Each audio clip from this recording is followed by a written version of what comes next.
are they already designated as historical? I would say no, but I don't know. I think it depends. Yeah, it depends, because that's what, there's like sections of town, which obviously downtown and Cambria are parts of those sections, that are designated as a whole, Right. as historical.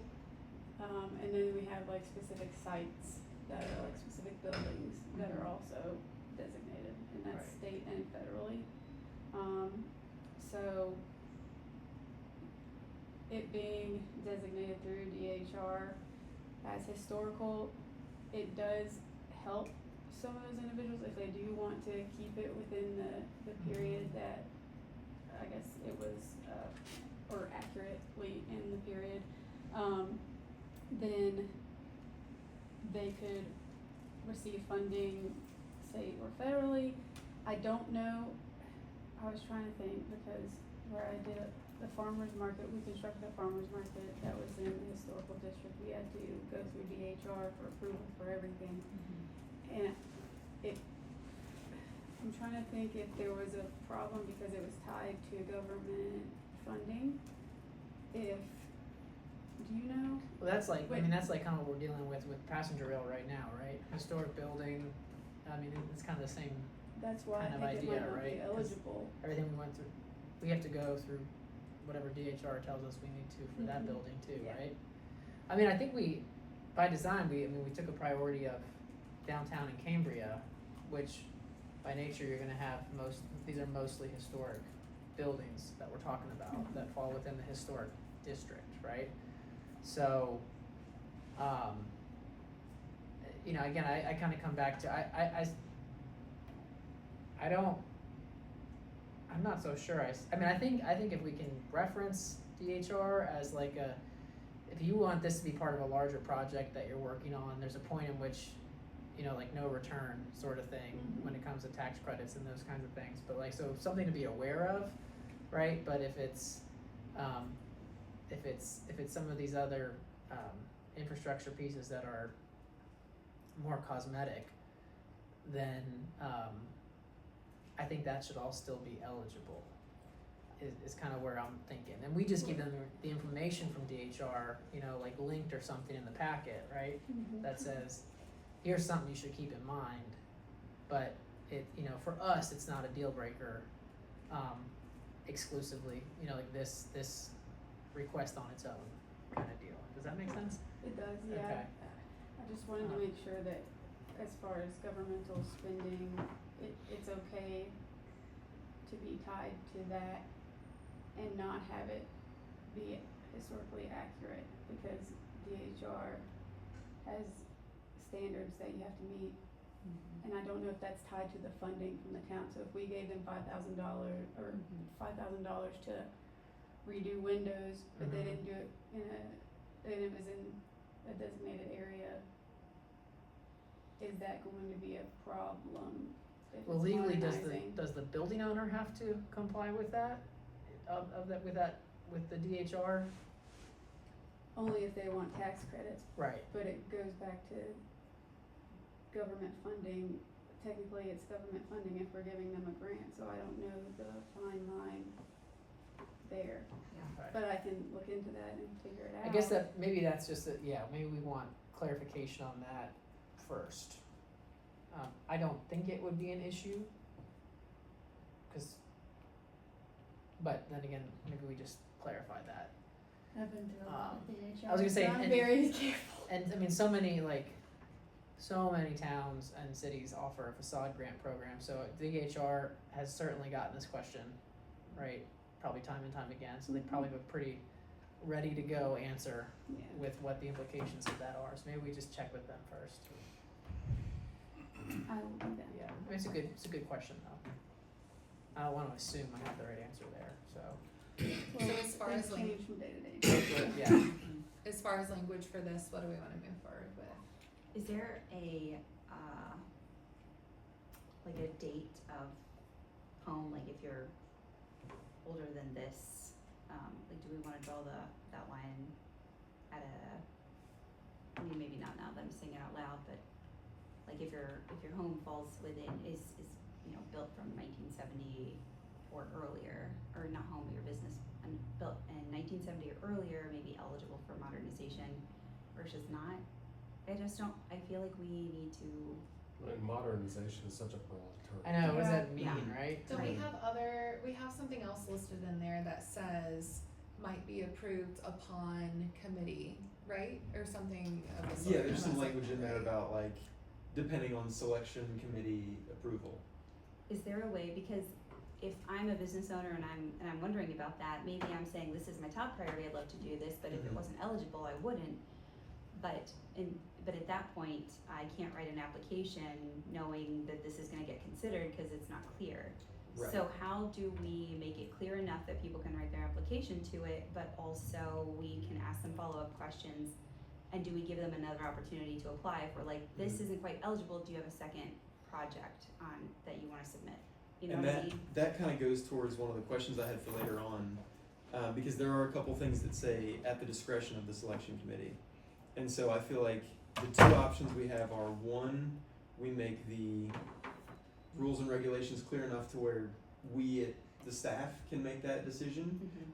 or we form the selection committee early enough to run pre-applications through the selection committee and get a case-by-case basis Or we have thing. some questions. Yeah, yeah. Well, and I guess that's kind of what Miles and I were talking about, is staff determining the eligibility and then feeding the eligible applications to the committee for selection. Mhm. That's kind of what we were trying to figure out. Well, in the past, I thought we've gotten, we've looked for expertise on the selection committee.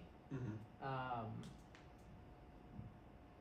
Which, you know, questions like this may be exactly what we need to be doing, right? For those that, I mean, I don't know enough about DHR, but somebody else probably does, right?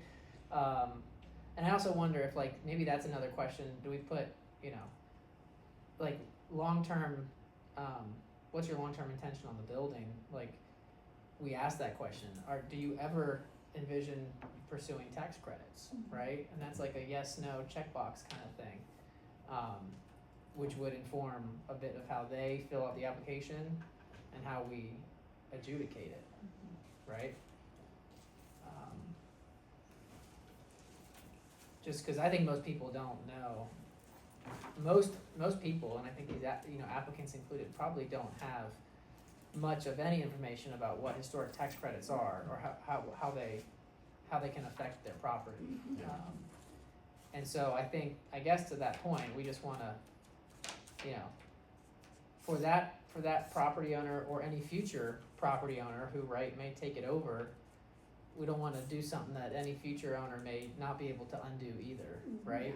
For the sake of the building, is what I'm thinking.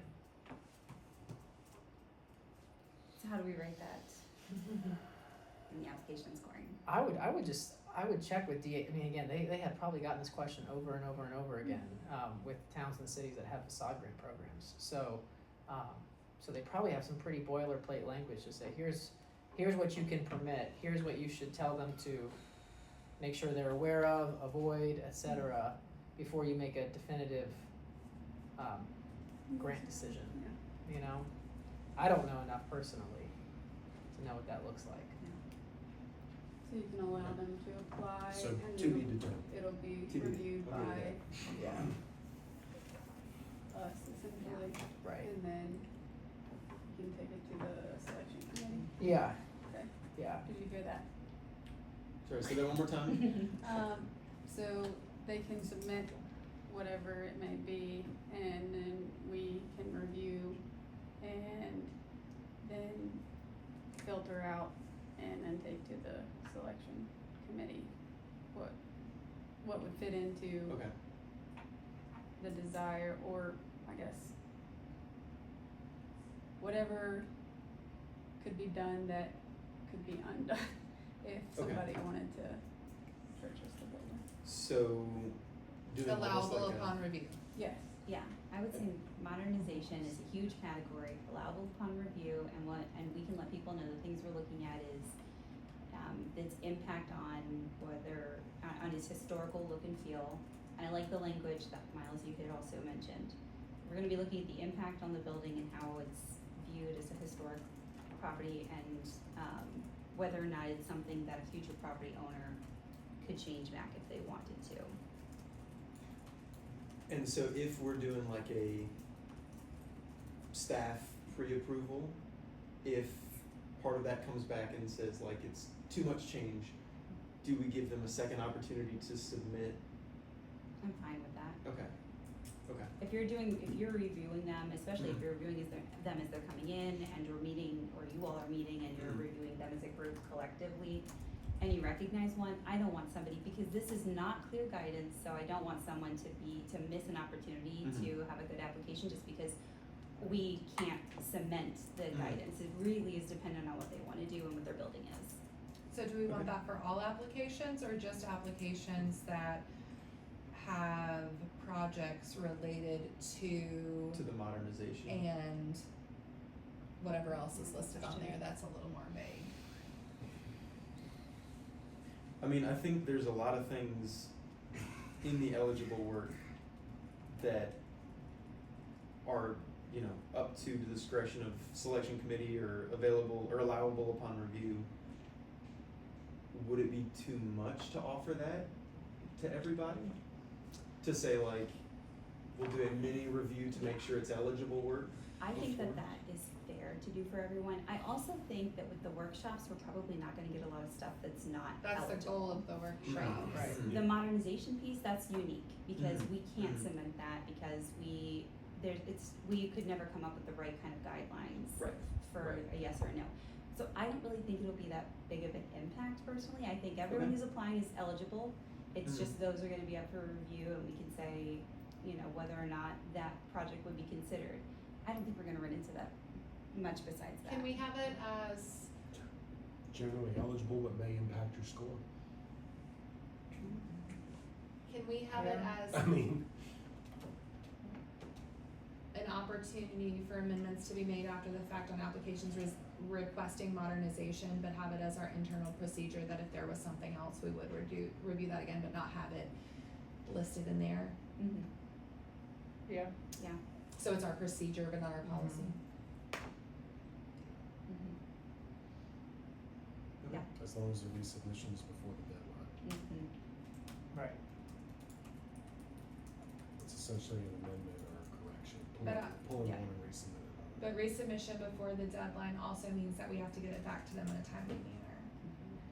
And I think Miles had a question about review, was that for this?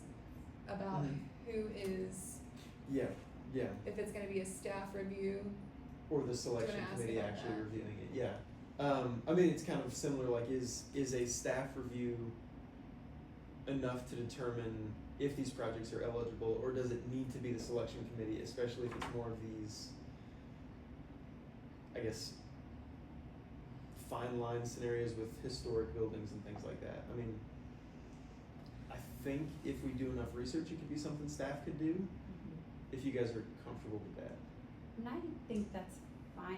I see it as an administrative review. Mm-hmm. We have clear guidelines about what's eligible and what's not, and Mhm. staff should be able to apply this to every Mhm. Yeah, application. we're not scoring as part of our staff Right, review, we're just just reviewing for strictly- general Right, eligibility. yes. Eligibility, And yeah. if there's something that's not eligible and you wanna recommend that they make an amendment or something like Mhm. that, give them feedback, then Okay. sounds great.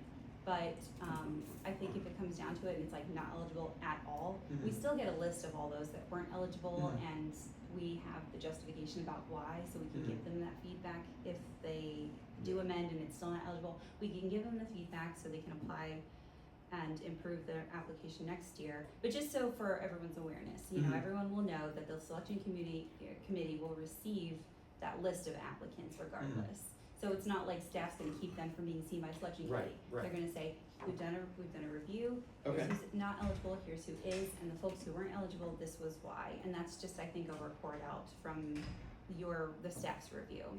Okay. That's what I did with this last round, is I went through and the things, it was like a check off, Mm-hmm. Yeah. and Yeah. simplistically. Mhm. And then, in their packets where it had a little scoring card, then I just separated the ones that were not eligible, Mhm. so that way they could review them, like you said, and Yeah.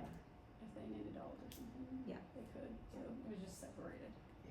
that's perfect. And I still don't think we'll have that. I will be surprised if we have any that Yeah. aren't eligible. I really don't think, but I think it's, having a plan for that is important. Mhm. But I'm really hoping that everyone's eligible. Right, right, yeah, I think it'll be good. I did have another question about the design with the town artist. Mhm. I know we had talked about doing the full 500 if they use the town's artist, or doing the exact price on how much the artist charged for that specific drawing. Did we end up saying we were gonna go with the exact price? What was the decision on that?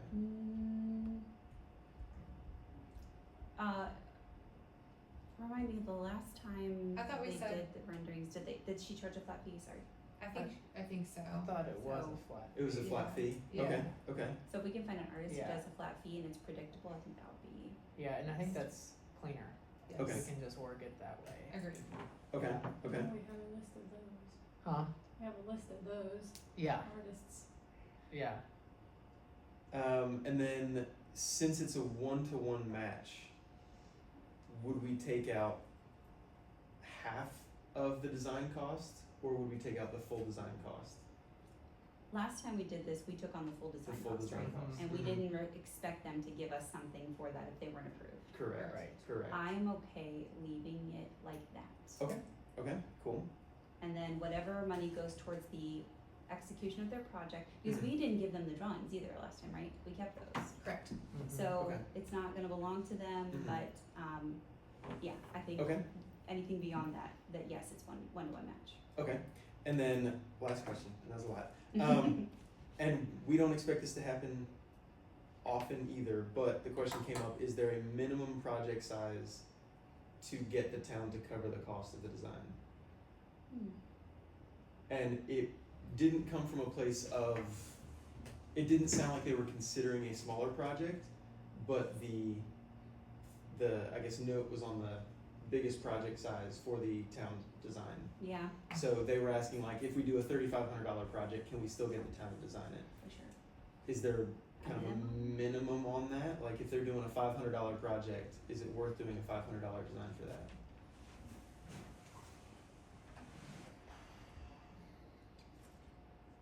That's a good question. That's the same Nick Miles and I have. when we asked it. Could we do 1,000? Like have a minimum? Mhm. Yeah, I mean, 1,000 might be good. That's $2,000 worth of improvement work to their facade. So If they- $2,000 total project, $1,000 match minimum to use the town's design? Yeah. So it would be So then the Okay. 500 would be covered. so it would be a $1,500 grant, Yeah. but they'd be matching 1,000 because 500 would go to the artist rendering. Yes. Right. Yeah. Okay, So okay, investment. So at least and- $1,000 of investment on their part, yes. Yes. okay, okay, that's a good way to put it, at least. And then we'll match the 1,000 and then the 500 for the artist rendering Comes out of that, is what it is. okay, okay.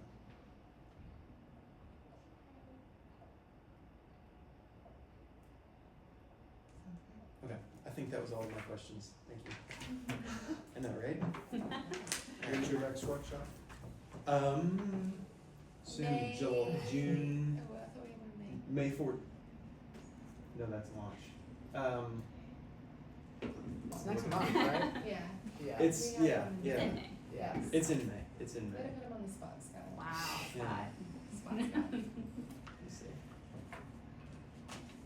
And do all the folks that attended the first one, do they know that they can come back to the next one for, follow-up I'll be question and including them on answer? the list Okay, when I send out the next one. yeah, cause you may have some repeat customers, That's a lot of information. yeah, Mhm. yeah, March May, 20. Wow, I'm losing it. Sorry, guys. May 22nd. May 22nd, and this is going to be 6 to 7 p.m. at the Rec Center. It's going to be an in-person workshop. Yes, the last one was virtual from the 12 to 4. that's good to have both, yeah. Mhm. And is it okay if we start thinking about engaging the selection committee and putting some time on their calendars? So that before calendars get filled up, we've just got time and they know this is the deadline.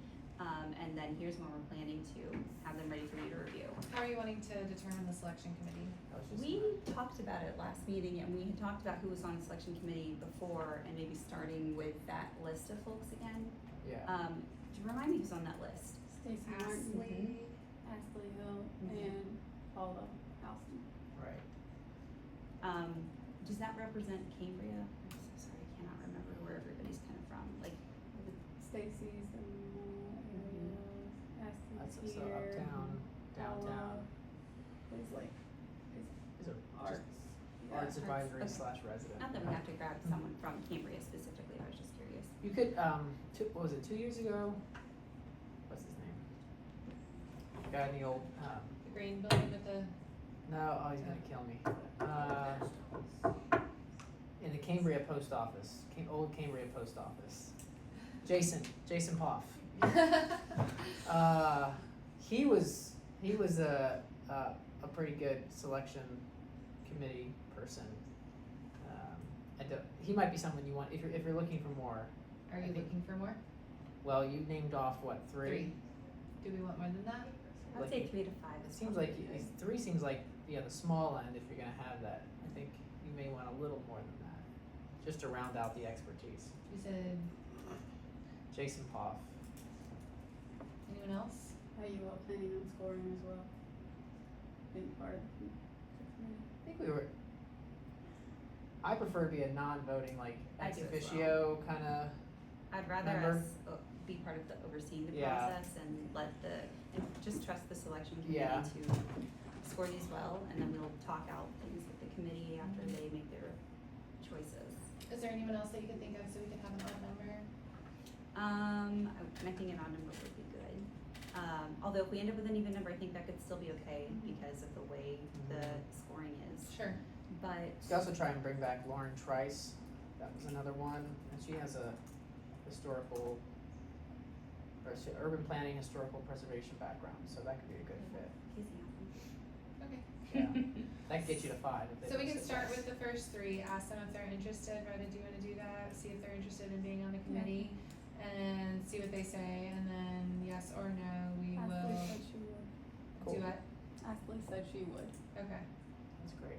And then we can reach out to Jason and Lauren and then come up with a schedule we'll try and come up with this tentative timeline so that we can really plan ahead to give them enough heads up so that we don't run into a ton of scheduling issues and go Right. ahead and just Yeah. set some dates for things like review and overview of what we're asking and things like that. Yes, and I think it would be good to include something in that schedule of, because this is a newer scoring process and we've updated it, just to brief them, to say, here's what we've Yes. updated in the applications, this is what you can expect to see, this is what the scoring looks like, so that they are really comfortable, and if they have any questions, we can address them then. Yeah. So that when we release the applications to them, they know just what to do, and they don't have, they don't have any, concerns about the scoring.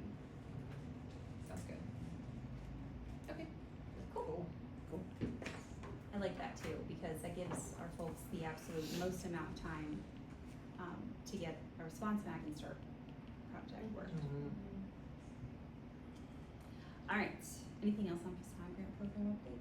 I don't think so. Was it, you're gonna check with DHR, is that right, just about any other Yes. language yeah, okay.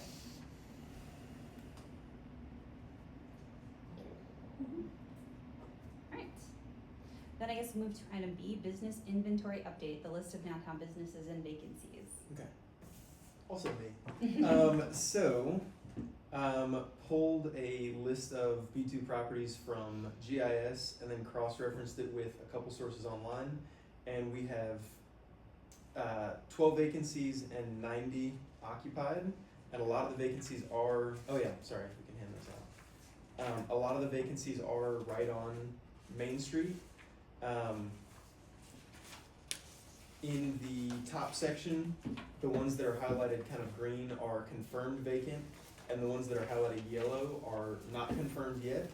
And then there only is one not confirmed occupied in that second section there, and that is, I believe they have several tenants, and I'm not sure if they have any openings or several openings, but I need to reach out to them and confirm on that. I would like to give a little props to Miles just because this is a tiny bit of a pain to track down. I thought that there would be an easier process, but there's not. The GIS is updated by the county and only ever so often and only dependent on certain things. And so he's really had to kind of cross-reference and loop in and try to figure out and make calls and visit places to see. So, but I think it's a good place for us to be in right now. Mhm. So. This is awesome. Also interesting, not in this list, is residential locations that are zoned B2 that are in the downtown district but are residential. Mhm. Is there more than just the one? There's a lot of them. Yep. I was surprised at that Look too. right. I must not even like notice that. Yeah. Yeah, they're all on the edges of, or there's a couple in the middle, but most of them on the edges. Wait, so and these are all B2? Is that what you said? Yes. Okay. Don't we have B3 downtown as well? Or no? Mainly everything downtown, Okay. is B2. Okay. Where's B3? Scattered. Okay. I thought some of that was in Cambria or downtown. Cambria is B3's general B3. business, right? I'm sorry. B3's general business. B3 is general Okay. business. Okay. And B3, in Cambria, there's no B2. Right. It is B3 Okay. and industrial.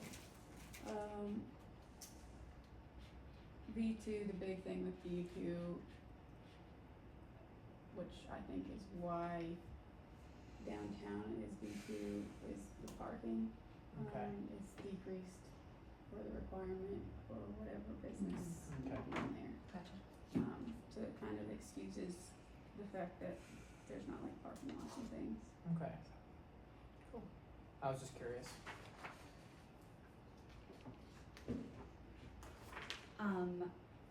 Can you share this also by email? Sure.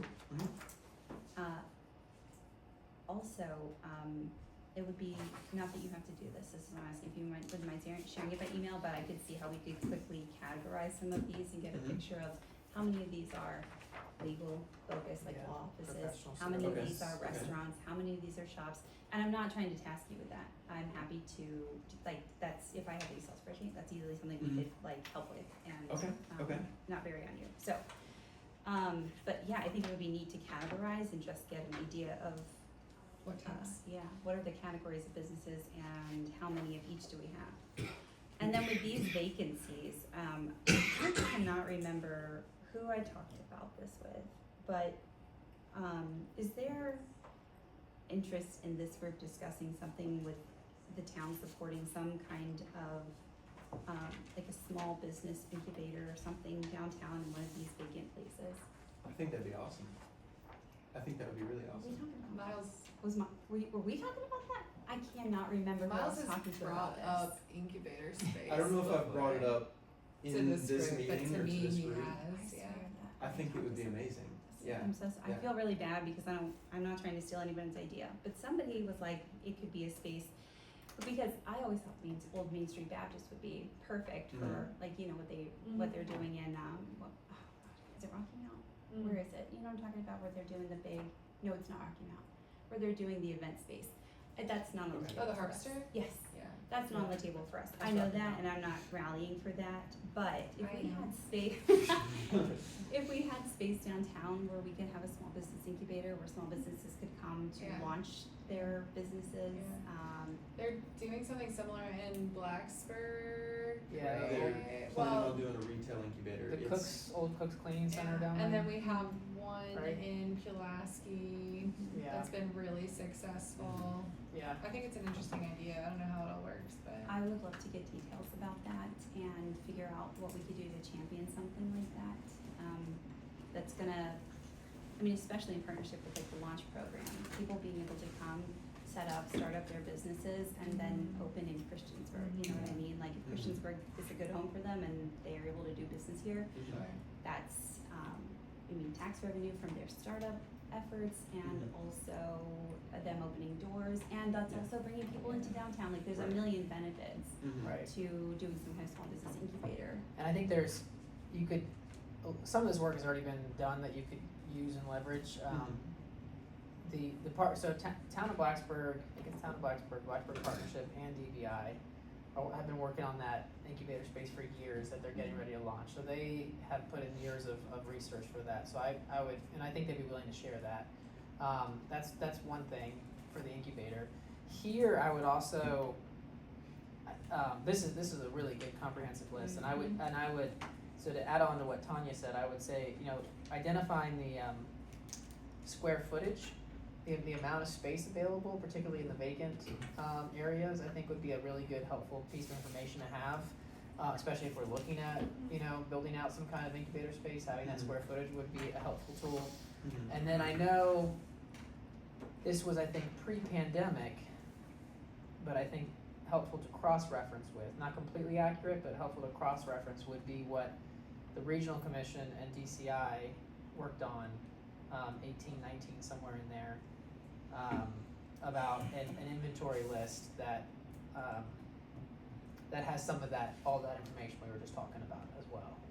Some of which is probably accurate, some of which is no longer accurate. So it might have accurate square footage, but That's where you could pull the square footage, Right. because that's not gonna change, but likely not what's in there. business type or Right. those things will change, so, and yeah, adding business type, I think, would be an interesting, to extrapolate from those resources as well. So those are just some things that might make the job a bit easier, in pulling that information.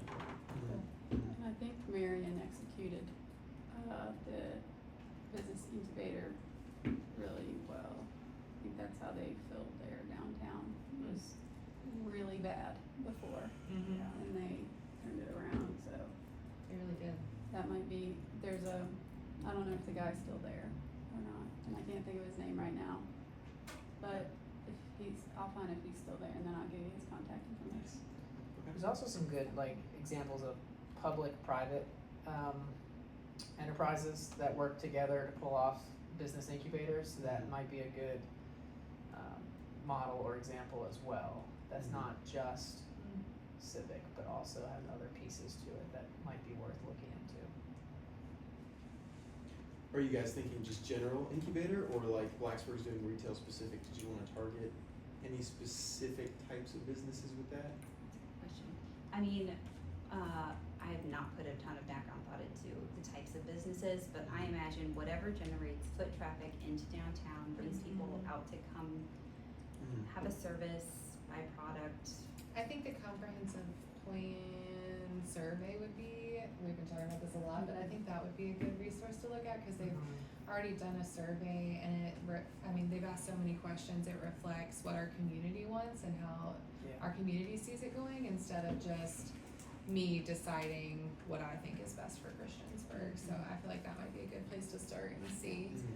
Yeah. Did Dublin also do something similar to this? They've got the.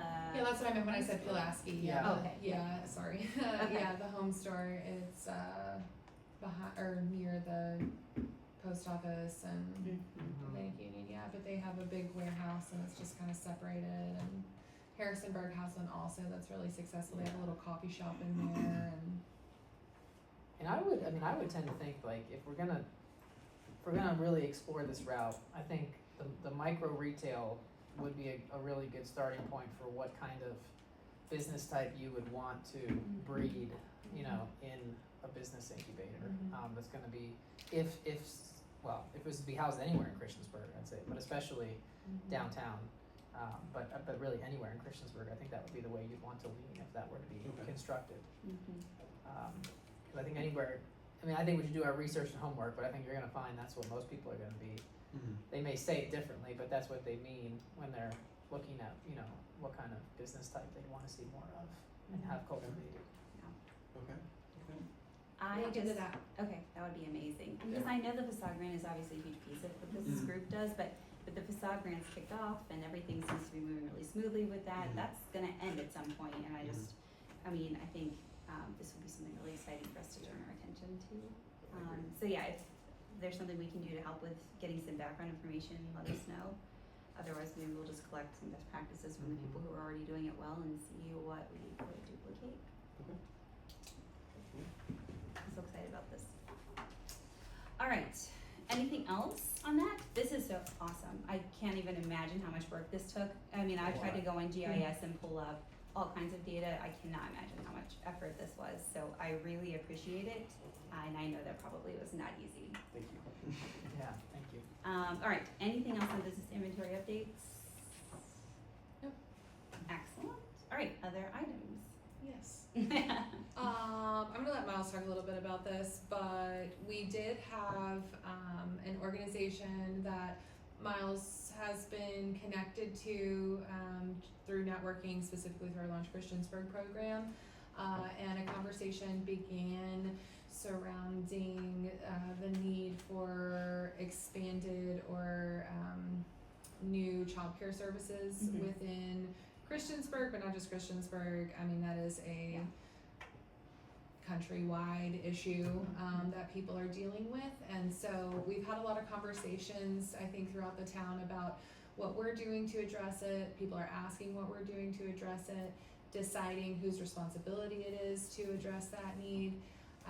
And so in this discussion, there is a program, a newer program that an organization has piloted, and a connection was made about the potential for Christiansburg taking part in that. So I'm gonna let Miles give you some details on it. We don't have a ton of information yet. We kind of just wanted to have an overview and see if that's something that you all feel like is worth looking into from. It's kind of tricky because it's so multifaceted and benefits so many different groups of people, but it has to do with businesses, childcare businesses, Yeah. ones that are existing, and then bringing new ones in. Mhm. So I'm gonna let Miles tell you some details. So their program is kind of like a two-part. So the first part is going to be survey, research, kind of getting feedback from the community on how big the need is, where the need is, how much it's impacting people in the workforce. And that would be kind of the second half of the year, July through January. And then January through June, they would be more of on the implementation side, the business support side. So connecting existing child cares with opportunities for expansion, whether that's churches or larger properties, getting them access to licensing, and other kinds of resources to help them grow and expand, and connecting them with DSS for the proper training for all that. And then they also said something that they would want to do is reach out to local employers to see how the healthcare issue is impacting them. And so, for example, if a lot of their employees are missing work due to childcare issues, it would make sense for them to contribute in some way, whether that's reserving spaces at a local daycare or contributing to that daycare so that it's more feasible for their employees to be a part of that. One thing, if I might interrupt, part of identifying that, a big part of identifying that is through the survey. So they will have a representative that will come here and engage the community in a variety of ways, not just a digital or printed survey, but conversations and tracking that, and asking things like, have one or more people in your family had to take a step back from work because of the inability to access childcare? Engaging employers, have you had an employee which I know we've had when I first started, an employee who was unable to find childcare and had a baby and had to leave, and so how much has that affected employers? It affects families and parents, but it also affects employers. And then another question being, how has someone in your family, have you considered not having children because you don't know how you're gonna find childcare? So, yeah. Are you able to tell us who the they is behind this? Yeah, we're gonna get to it. Okay. Okay. So that's actually the next point. The organization is SIRCAP. So it's the Southeast Regional Community Assistance Program, or program, I believe. And then Devin is a fellow with the ERC, the Economic Recovery Corps, and then they would be bringing in Virginia Tech CEC. I always forget what it stands for. Which is Community Engagement and maybe community, I don't know, we can get that information for you. yeah. But CERCAP is a product of, or is related to the USDA. They're most known for their water quality and water treatment stuff, but they have another branch of business support services that was involved with Launch Christiansburg last year as part of the judging panel. So they would kind of be working together to spearhead this for us. And I think this is just an awesome opportunity for us as Christiansburg to take a step towards addressing this issue. And they said that once they get a couple more smaller localities done, they want to expand this to a larger regional thing, an NRV thing, and CERCAP serves, I think it's Maryland through Florida or Delaware through Florida. So they would plan to expand this program throughout their whole territory eventually. Virginia Tech Center for Economic and Community Engagement, who's already yeah. doing some work in childcare in that conversation. So CERCAP has completed this program in Rockbridge County, and they have a lot of information and statistics and data supporting the work that they did, how it benefited the community. An opportunity for us to talk to, people there and see how the process went. It is a newer program, which, has cause for concern and excitement. And we can, get more into that, but we didn't wanna bring everything until we kinda gauge the interest and what's appropriate. So are we the only, in this iteration, are we the only locality in the NRV that's been approached for this? Yes. And really the way that it happened was less about why our demographic, I believe, and more about Miles making the connection, us having internal conversations about how we hear a lot of feedback about the childcare issue, and Miles it just being a good moment of networking. Right. They're looking for, trying to decide where they wanna take this after Rockbridge County. And then Miles, said we've been talking about this, and then the conversation just kind of flowed from there.